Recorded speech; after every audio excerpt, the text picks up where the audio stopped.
ದಯವಿಟ್ಟು ಈ ಕಡೆ ಬನ್ನಿ.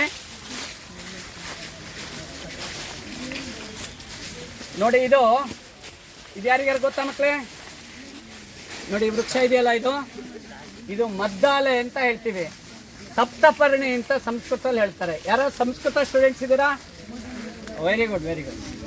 ಏನು ಸಪ್ತಪರ್ಣಿ ಅಂತ ಅಂದ್ರೆ 7 ಎಲೆ ಇರುವಂತ ಮರ ಅಂತ ಸಪ್ತಪರ್ಣಿ ಅಂತ. ಏನು 7 ಎಲೆ ಇರುತ್ತೆ, ಕೆಲವರಲ್ಲಿ 7 ಇರುತ್ತೆ, ಕೆಲವರಲ್ಲಿ 9 ಇರುತ್ತೆ. ನೋಡಿ, 2, 4, 6, 8 ಅಥವಾ 7 ಇರುತ್ತೆ.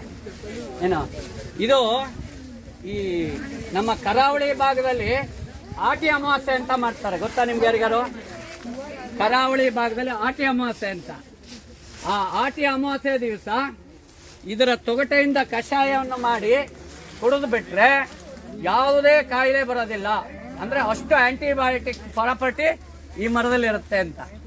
ಇದು ಆಮೇಲೆ ಇದ್ರದ್ದು ಇನ್ನೊಂದು ವಿಶೇಷ ಹೇಳ್ತೀನಿ.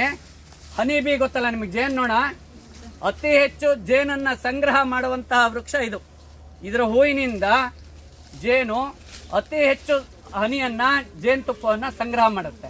ಹಾಗಾಗಿ ಜೇನು ಕೃಷಿಕರು ಈ ಮರವನ್ನ ಜಾಸ್ತಿ ಬೆಳೆಸ್ತಾರೆ.